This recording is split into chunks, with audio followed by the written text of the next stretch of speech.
Berkata Hasan Al-Basri rahimahullahu ta'ala, aku sangat heran kepada orang yang ditimpa al-makruh, ditimpa kesulitan, ditimpa kegundahan, dia lalai dari 5 ayat dalam Al-Quranul Karim, padahal sudah sangat diketahui keutamaannya bagi yang membacanya. Dan beliau mengatakan, barang siapa yang melazimkan membaca 5 ayat ini dalam kondisi sulit, maka Allah Subhanahu wa ta'ala akan keluarkan ia dari kesulitannya karena karunia-Nya. Jadi pembahasan di pagi hari ini adalah 5 ayat yang kalau kita membacanya dan merenungkannya di saat-saat sulit, maka Allah Subhanahu wa ta'ala akan menghilangkan kesulitan-kesulitan itu. Apa saja 5 ayat yang disebutkan oleh Al-Imam Hasan Al-Basri rahimahullahu ta'ala? Yang pertama, surah Al-Baqarah. Surah Al-Baqarah ayat 155 sampai 157. Allah Subhanahu wa ta'ala berfirman, "Wala nabluwannakum bi syai'in minal khawfi wal ju'i wa naqsim minal amwali wal anfusi wath thamarat wa basyiris sabirin alladzina idza asabathum musibatun qalu inna lillahi wa inna ilaihi raji'un ulaika alaihim salawatu min rabbihim wa rahmah wa ulaika humul muhtadun." Dan kami pasti akan menguji kalian dengan sedikit ketakutan, kelaparan, kekurangan harta, jiwa dan buah-buahan, dan sampaikanlah kabar gembira kepada orang-orang yang sabar, orang-orang yang apabila ditimpa musibah mereka berkata, inna lillahi wa inna ilaihi raji'un, sesungguhnya kami milik Allah dan kepada Allah lah kami akan dikembalikan.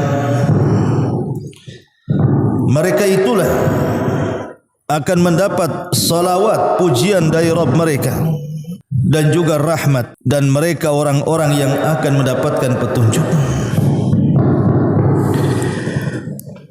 Ma'asyiral muslimin yang dimuliakan Allah Subhanahu wa ta'ala, perhatikan ayat ini. Allah Subhanahu wa ta'ala menjelaskan kepada kita bahwa manusia tidak lepas daripada ujian. Dan ujian-ujian itu terkadang membuat kita stres, membuat kita susah, membuat kita gundah. Terkadang di antara kita susah tidur, terkadang sampai stres. Lah di antara ujian-ujian itu Allah Subhanahu wa ta'ala gambarkan ujian-ujian manusia itu seperti al-khawf wal-ju', ketakutan dan juga kelaparan. Wa naqsim minal amwali wal anfusi wath thamarat, ataupun kekurangan harta ataupun kematian jiwa ataupun kekurangan buah-buahan. Inilah ujian manusia di dunia. Terkadang seseorang itu dihantui dengan perasaan takut, ataupun susahnya ekonomi, ataupun hilangnya harta, atau mungkin orang-orang di sekitar kita meninggalkan satu persatu, atau mungkin kelangkaan buah-buahan dan ujian-ujian yang lainnya. Akan tetapi Allah Subhanahu wa taala memberikan solusi terbaik di sini. Apa kata Allah Subhanahu wa taala? Wa basyiri as-sabirin. Berbahagialah orang-orang yang sabar. Siapa orang-orang yang sabar? Alladzina idza asabathum musibatun qalu inna lillahi wa inna ilaihi raji'un. Orang yang apabila datang musibah kepadanya, dia pun istirja, mengembalikan musibah itu kepada Allah dan mengatakan inna lillahi wa inna ilaihi raji'un. Kepada Allah lah kami semua milik Allah, dan kepada Allah lah kami akan dikembalikan. Maka sebagai balasannya Allah mengatakan ulaika alaihim salawatu mir rabbihim. Mereka orang-orang yang akan mendapatkan salawat dari Rabb mereka. Salawat artinya pujian dari Allah, rahmat dari Allah, dan Allah mempertegas wa rahmah secara khusus dan juga rahmat. Wa ulaika humul muhtadun, dan merekalah orang-orang yang mendapatkan petunjuk. Ini ayat yang pertama, bahwa dikala kita sedang sulit, dikala kita sedang ada masalah, dikala kita sedang sedih, maka kembalikan musibah itu kepada Allah. Inna lillahi wa inna ilaihi raji'un. Kemudian bersabarlah dengan musibah itu dan mintalah pahala dengan doa yang diajarkan Nabi SAW kepada Ummu Salamah, Allahumma hjurni fi musibati. Ya Allah, berikan pahala akan musibah yang menimpaku. Ini ayat yang pertama, Al-Baqarah ayat 155 dan 157. Ayat yang kedua diambil dari surah Ghafir ayat 44 sampai 46. Ketika Allah Subhanahu wa taala menceritakan tentang keluarga Fir'aun yang beriman kepada Allah Subhanahu wa taala dan mereka mendapatkan intimidasi dari Fir'aun. Apa kata Allah Subhanahu wa taala? Fasatadhkuruna ma aqulu lakum wa ufawwid amri ila Allah innallaha basirun bil ibad.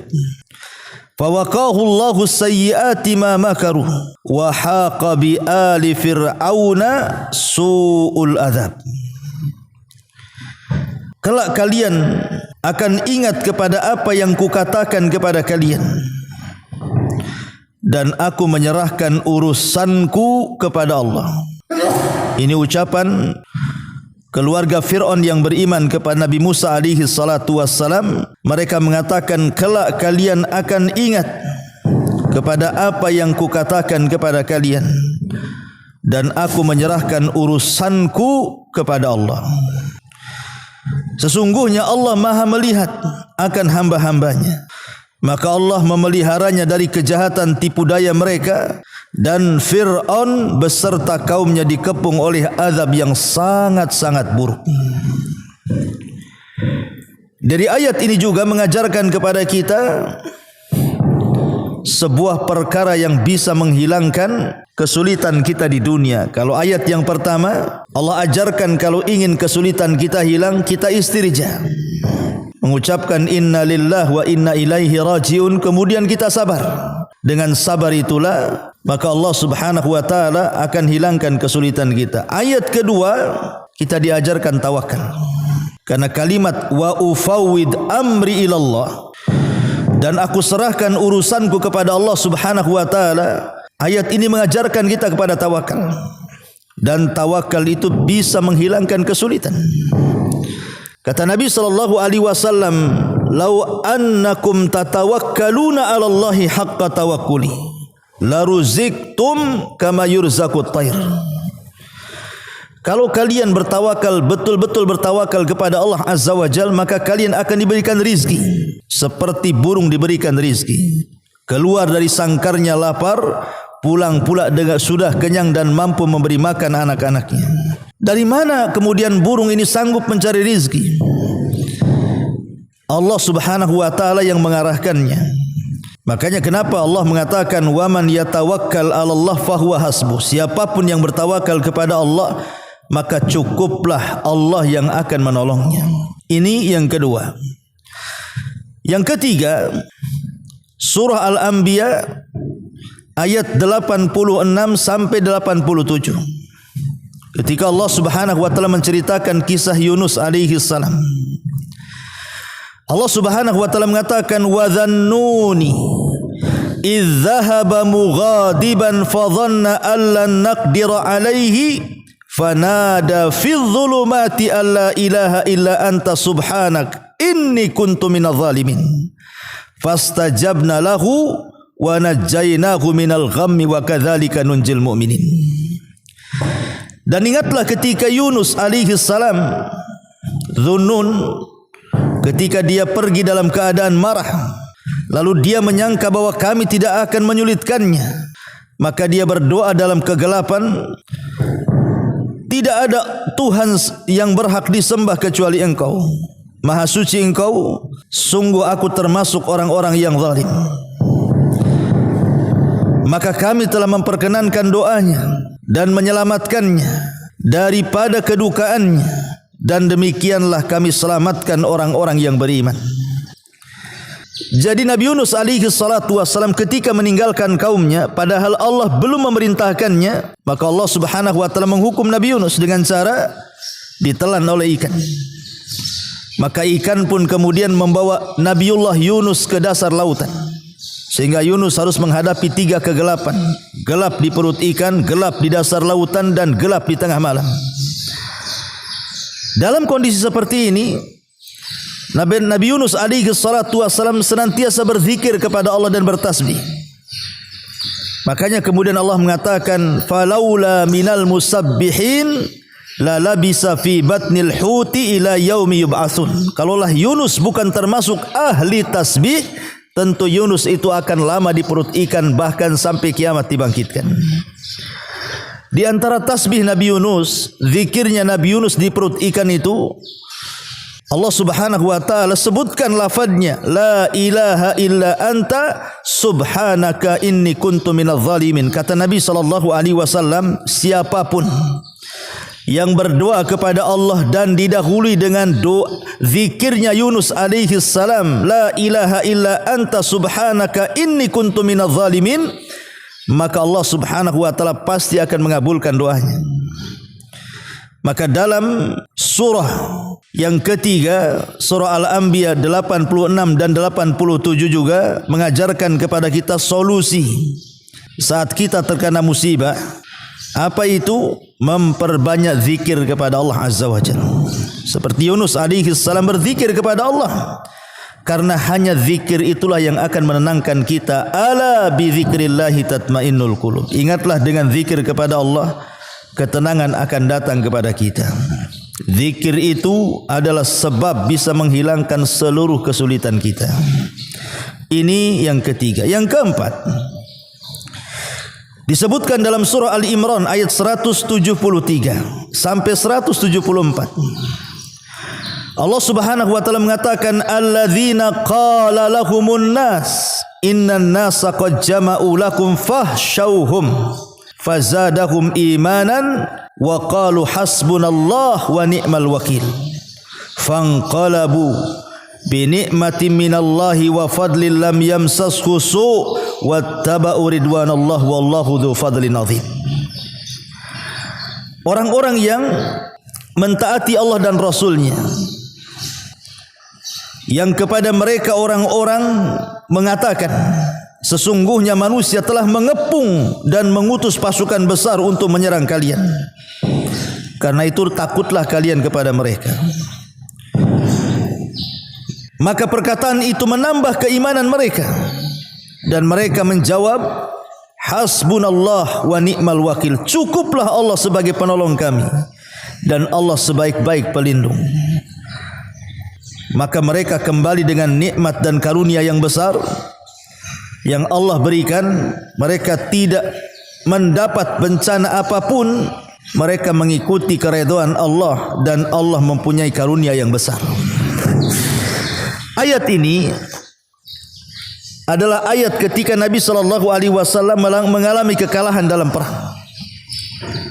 Kemudian Abi Sufyan yang ketika itu masih kafir mengancam untuk membawa pasukan besar dari Quraisy dan mengepung Madinah. Akhirnya kemudian diutuslah satu orang untuk menakut-nakuti orang-orang yang beriman yang ada di Madinah bahwa akan datang pasukan besar yang akan mengepung kalian. Bukannya makin ciut, orang-orang yang beriman justru makin kebal imannya dan mengatakan hasbunallah wa ni'mal wakil. Cukuplah Allah sebagai pelindung karena Dia sebaik-baik pelindung. Akhirnya ketika mereka mengatakan hasbunallah wa ni'mal wakil, tiba-tiba datang rasa takut dihinggapkan ke hati-hati musuh-musuh Allah. Akhirnya mereka pun tidak jadi datang karena ketakutan. Ucapan hasbunallah wa ni'mal wakil ini juga diucapkan Nabi Ibrahim saat dilempar ke dalam api. Ketika Ibrahim alaihi salatu wassalam datang para malaikat menawarkan pertolongannya, Ibrahim mengatakan kepada para malaikat, amma ilaikum fala wa amma ilallahi fabala. Kalau aku harus meminta pertolongan kepada kalian, oh tidak, saya dan kalian adalah hamba Allah, sama saja. Tetapi kalau aku harus meminta pertolongan kepada Allah, ya aku akan lakukan. Ibrahim pun mengatakan sebelum dia masuk ke dalam api itu, hasbunallah wa ni'mal wakil. Cukuplah Allah sebagai pelindung karena Dia sebaik-baik pelindung. Ketika Ibrahim membaca kalimat ini, turun wahyu dan mengatakan kul ya naru kuni bardan wa salaman ala Ibrahim. Katakan ya Ibrahim kepada api itu, kunu bardan, jadilah dingin. Maka api itu menjadi dingin. Wasalaman ala Ibrahim, dan selamatkan Ibrahim. Dari sini Allah Subhanahu wa taala mengajarkan kepada kita apa? Bahwa cara kita menghilangkan kesulitan adalah dengan mengatakan hasbunallah wa ni'mal wakil. Cukuplah Allah pelindungku. Tanamkan tauhid. Apabila meminta, mintalah kepada Allah. Apabila minta pertolongan, mintalah pertolongan kepada Allah. Apabila minta perlindungan, mintalah perlindungan kepada Allah. Karena lihat bagaimana akhir ayat, fanqalabu bi ni'mati minallahi wa fadli. Maka mereka kembali mendapatkan nikmat dan karunia yang besar dari Allah Subhanahu wa taala. Ini ayat yang keempat. Ayat yang kelima, Allah Subhanahu wa taala menyebutkan dalam surah Al-Anbiya 83 sampai 84. Allah Subhanahu wa taala mengatakan wa ayyuba idza nada rabbahu anni massani adh-dhurr wa anta arhamur rahimin. Fastajabna lahu fakashafna ma bihi min dhurrin wa atainahu ahlahu wa mithlahum ma'ahum rahmatan min indina wa dzikra lil abidin. Dan ingatlah kisah Ayub ketika dia berdoa kepada Tuhannya, ya Tuhanku, sesungguhnya aku telah ditimpa penyakit, padahal Engkau Tuhan yang Maha Penyayang dari semua makhluk yang penyayang. Maka kami kabulkan doanya, lalu kami lenyapkan penyakit yang ada pada badannya, dan kami kembalikan keluarga kepadanya, dan kami lipat gandakan jumlah mereka sebagai satu rahmat dari kami dan untuk menjadi peringatan bagi semua orang-orang yang menyembah kami, kata Allah. Nabi Ayub alaihi salatu wassalam dikenal dengan Imamus Sabirin. Kalau kita hendak mencontoh kesabaran, contohlah kesabaran Ayub. Makanya orang Arab mengatakan bersabarlah seperti sabarnya Ayub. Isbir kama sabara Ayub. Tetapi tidak mungkin kita sesabar Ayub. Itu hanya sekedar teori saja. Kenyataannya kita tidak sesabar Nabi Ayub alaihi salatu wassalam. Bagaimana tidak? Ayub diuji dari berbagai macam sisi. Habis hartanya, semua anak-anaknya mati. Allah timpakan penyakit yang tidak pernah ditimpa kepada kaum sebelumnya, sehingga orang-orang menganggapnya Ayub terkena kutukan karena melakukan maksiat yang belum pernah dilakukan kaumnya. Ini semua fitnah. Karena Allah Subhanahu wa taala menguji seorang nabi bukan karena maksiat. Allah Subhanahu wa taala menguji seorang nabi itu ingin mengangkat derajat. Tetapi Nabi Ayub alaihi salatu wassalam mengajarkan kepada kita dua perkara. Satu, sabar, dan yang kedua, doa. Doa itu bisa mengangkat kesulitan kita. La yaruddul qadha illa du'a. Tidak ada yang bisa menolak takdir kecuali doa. Maksudnya dalam catatan para malaikat, bukan yang di Lauhil Mahfuz. Makanya kemudian Ayub alaihi salatu wassalam mengatakan, inni masaniya dhur wa anta arhamur rahimin. Sungguh aku ditimpa penyakit dan engkau ya Tuhanku yang maha penyayang dari semua hamba-hambamu penyayang.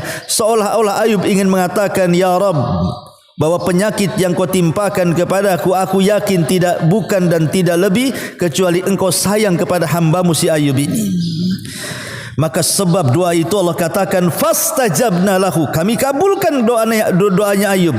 Fakashafna bihi min dhurrin, kami hilangkan penyakitnya. Wa atainahu ahlau, kami kembalikan keluarga yang sudah meninggal itu, bahkan anaknya diberikan 2 kali lipat dibandingkan sebelumnya. Dan kami berikan seluruh hartanya kembali, bahkan lebih kaya dibandingkan sebelumnya, sebagai rahmatan min indina wa dzikra lil abidin. Dan ini menjadi peringatan bagi semua yang menyembah kami, kata Allah Subhanahu wa taala. Ada yang mengatakan ayat yang kelima ini adalah surah Al-Imran ayat 147 dan 148. Wa ma kana qaulahum illa an qalu rabbana ighfir lana dhunubana wa israfana fi amrina wa tsabbit aqdamana wansurna 'alal qaumil kafirin. Fa atahumullahu thawabad dunya wa husna thawabil akhirati wallahu yuhibbul muhsinin. Tidak ada doa mereka kecuali mereka mengatakan, ya Tuhan kami, ampunilah dosa-dosa kami dan tindakan-tindakan kami yang berlebihan dalam urusan kami, dan tetapkanlah pendirian kami dan tolonglah kami terhadap orang-orang kafir. Karena itu Allah memberikan kepada mereka pahala di dunia dan pahala yang baik di akhirat, dan Allah menyukai orang-orang yang berbuat baik. Ada yang mengatakan ayat kelima ini adalah Al-Imran 147 sampai 148. Ada yang mengatakan surah Al-Anbiya 84-85. Tapi yang jelas bahwa 5 ayat ini, kata Hasan Al-Basri rahimahullahu taala, man lazimah qira'ata hadhil ayat, siapa yang melazimkan membaca 5 ayat ini fi syada'id, ketika kita sedang sulit, ketika kita ditimpa kesulitan apa saja, kesulitan keluarga, kesulitan ekonomi, kesulitan kesehatan badan dan begitu seterusnya, pokoknya dalam kondisi sulit kita baca 5 ayat ini dan melazimkannya. Apa kata Hasan Al-Basri? Farrajallahu anhu bimannihi wa fadli, maka dengan izin Allah Subhanahu wa taala, Allah akan angkat tuh kesulitan-kesulitan itu. Allah akan angkat itu kegundahan-kegundahan itu karena karunia dan nikmat Allah Subhanahu wa taala. Makanya ini sesuatu yang luput dari kita. Betul kata Hasan Al-Basri, ajibtu limakrubin ghafala an khamsi ayat. Aku heran dengan orang-orang yang tertimpa musibah kok bisa lalai dengan 5 ayat ini. Padahal 5 ayat ini sudah diketahui keutamaannya, bagaimana Allah akan mengeluarkan setiap manusia sulit menjadi mudah, setiap kesedihan menjadi kebahagiaan, setiap tangisan menjadi kegembiraan. Oleh karena itulah maka tidak mengapa kita mencobanya. Karena ini juga ucapan ulama besar Hasan Al-Basri rahimahullahu taala. Kalau kita sedang sulit, sedang ada masalah, sedang dirundung sesuatu yang sangat berat dalam hidup kita sehingga kita tidak bisa keluar dari situ, maka cobalah dawamkan membaca 5 ayat ini. Al-Baqarah 157 wala nabluwannakum bisyai'im minal khaufi wal ju'i wa naqsi minal amwali wal anfusi wath thamarat wa basyiris sabirin alladzina idza asabathum musibatun qalu inna lillahi wa inna ilaihi raji'un ulaika alaihim salawatun mir rabbihim wa rahmah wa ulaika humul muhtadun. Ini yang pertama. Kemudian yang kedua Ghafir ayat 44 sampai 46.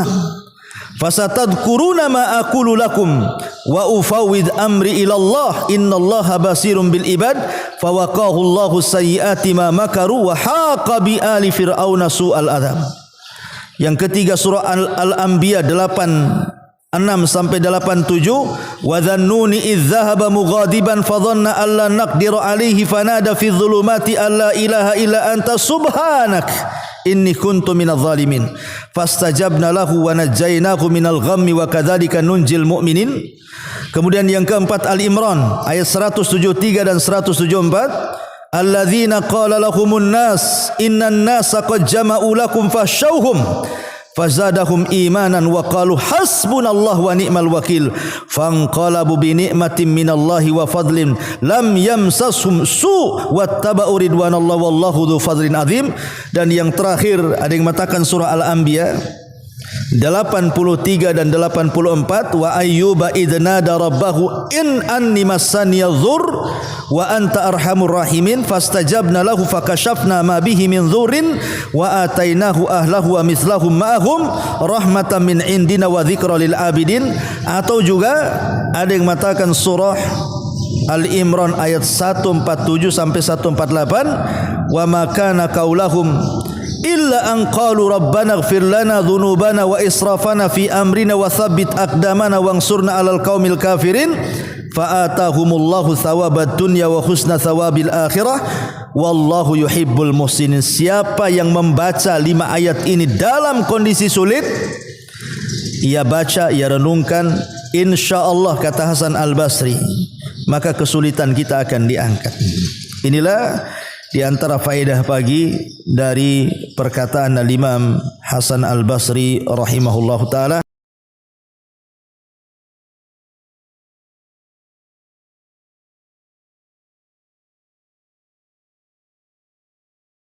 Subhanallah walhamdulillah wala